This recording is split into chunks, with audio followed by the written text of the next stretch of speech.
Ashtavakra Gita video number 23, होश के साथ विश्राम।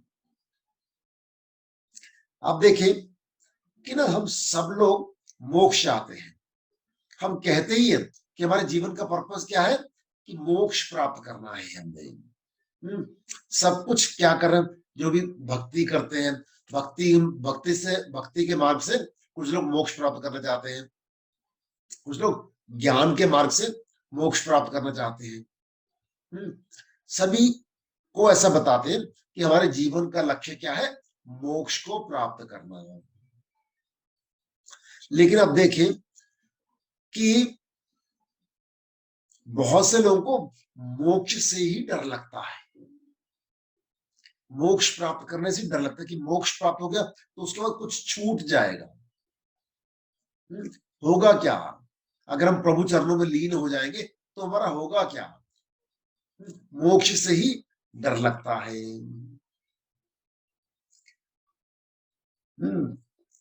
तो गुरु जी ने जैसे बताया कि जैसे बहुत से लोग कहते हैं कि शादी करनी है, ये तो लेकिन शादी करने से डर लगता है।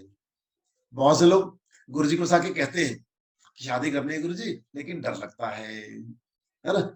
तो बहुत से लोगों को मोक्ष प्राप्त करने से ही डर लगता है ना। मुक्ति से डर लगता है कि ये मुक्ति प्राप्त करना चाहते हैं, है ना। सभी चीजों से मुक्ति चाहिए, लेकिन डर लगता है उससे कि उसके बाद होगा क्या। जैसे हमारा एक मित्र है, डॉक्टर मित्तल है, अनिल मित्तल है अंबाला में। तो वो बताते हैं कि उनके बहुत से लोग, वो भी पहले शराब पीते थे, अब तो वो बहुत एकदम शुद्ध व्यक्ति हैं। तो उनके, वो डॉक्टर हैं, तो उनके बहुत से दोस्त 8 महीने का कोर्स नहीं करते। क्यों नहीं करते हैं? क्योंकि उनकी शराब छूट जाएगी। उनको ऐसा लगता है कि शराब छोड़ने से पता नहीं क्या छूट जाएगा जिंदगी में। छोड़ना भी चाहते हैं, लेकिन छोड़ने से डर भी लगता है। तो गुरु जी ने बोला कि 5 चीजें हमारे साथ जिंदगी में रहती हैं, कुछ किसी के साथ थोड़ी कम, किसी के साथ थोड़ी ज्यादा। क्या क्या? अविद्या, अस्मिता, राग, द्वेष और अभिनिवेश। अविद्या मैंने क्या? विद्या की कमी होना, थोड़ी सी मूर्खता, है ना।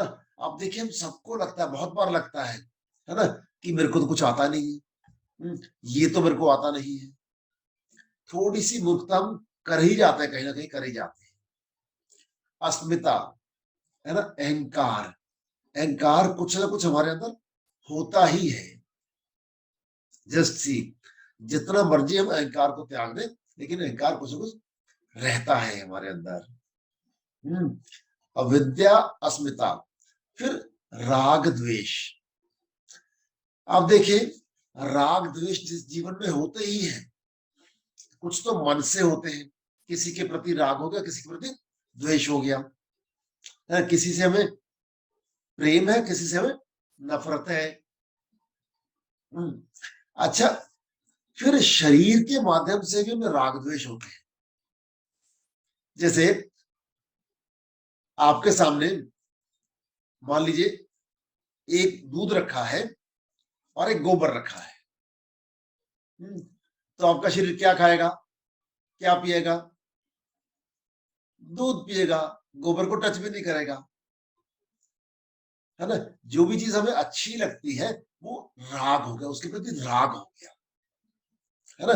जो चीज अच्छी नहीं लगती है वही द्वेष हो गया, है ना। जैसे कोई आपको नीम के पत्ते दे खाने के लिए, कैसे एकदम ऐसे जीभ निकलती है, कड़वापन लगता है, अजीब सा, वो द्वेष आता है ना।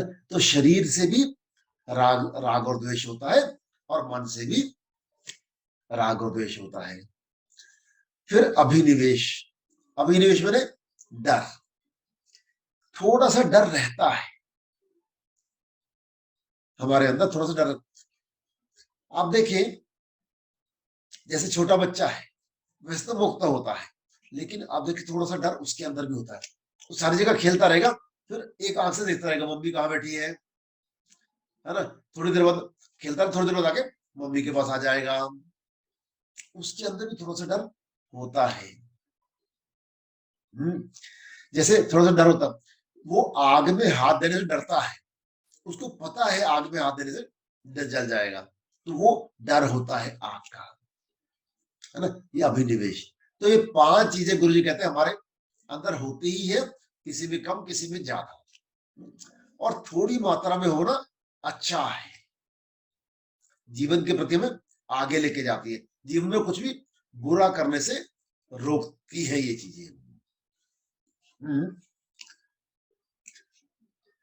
सर अगेन फिर वही बात कि मोक्ष चाहते हैं हम लोग सभी, लेकिन मोक्ष के से ही डर लगता है। अच्छा, जरूरी नहीं है कि सबको डर लगे, है ना, अगर डर लगता है तो ये आश्चर्य की बात है ना, आश्चर्य की बात है कि प्राप्त करना चाहते हैं उसी चीज को और उसी चीज से डर लगता है ना।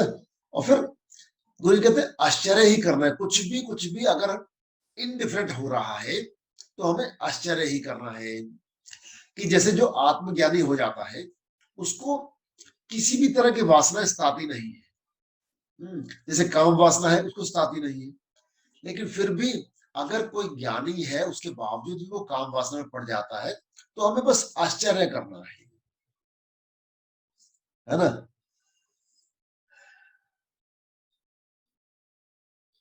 है ना, कोई ज्ञानी है वो अहंकार करता है, जनरली ज्ञानी ज्ञानी होगा तो अहंकार नहीं करेगा, लेकिन फिर भी अगर अहंकार आ जाता है, उसको दिखता है अहंकार कर रहा है ना, तो क्या करना है, आश्चर्य करना है, अरे वाह अच्छा जी, इतना बड़ा आत्मज्ञानी है फिर भी ऐसा, फिर भी अहंकार करता है, बस आश्चर्य करना है हमने।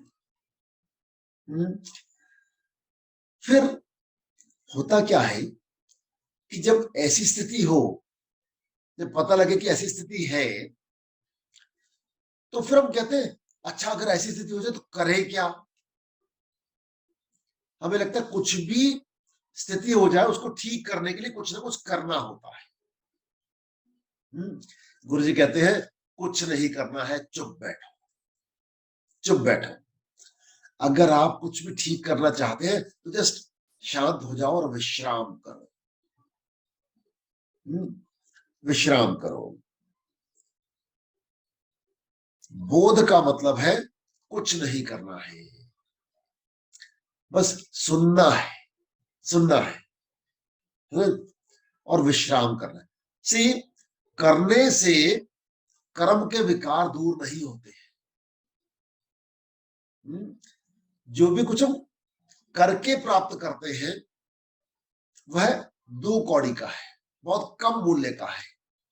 जो भी कम कुछ हम विश्राम करके प्राप्त करते हैं वही सबसे अधिक मूल्यवान है। अच्छा, विश्राम करने का मतलब ये नहीं कि सोना, सो जाना है ना, सो गए जी हम तो विश्राम कर रहे हैं, गुरु जी ने कहा था विश्राम करना है ना, जब उठेंगे तो हमें ज्ञान प्राप्त हो जाएगा, तो हमारे सारे विकार दूर हो जाएंगे, है ना। 1 दिन सो लिए, 2 दिन सो लिए, 10 दिन सो लिए, कुछ नहीं होने वाला उससे। कुंभकर्ण की तरह 6 महीने सो लिए, फिर उठेंगे फिर सारे सारे विकार एज इट इज होंगे। तो करना क्या है, होश के साथ विश्राम, होश के साथ विश्राम।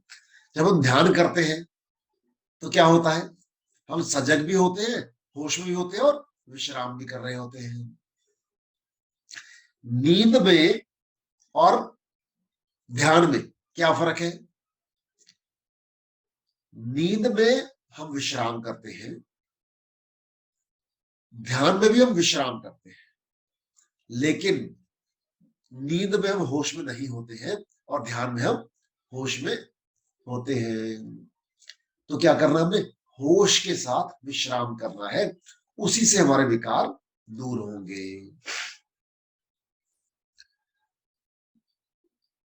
यही विकार को नाश करेगा, यही ज्ञान को अनावरण करेगा, ज्ञान के ऊपर जो पर्दे पड़े उसको हटाएगा, है ना। यही तुम्हें एहसास दिलाएगा कि तुम मुक्त हो। से मुक्ति ऑलरेडी हमारे अंदर है, हमें बस उसका एहसास नहीं है। यह मुक्ति को देगा ऐसा नहीं है ना, यह मुक्ति देगा नहीं हमें, यह मुक्ति का एहसास कराएगा जो कि ऑलरेडी हमारे अंदर है। तुम मुक्त हो, है ना, उसका एहसास करने के लिए क्या करना है, होश के साथ विश्राम, है ना। मुक्ति को प्राप्त करने के लिए क्या करना है, होश के साथ विश्राम।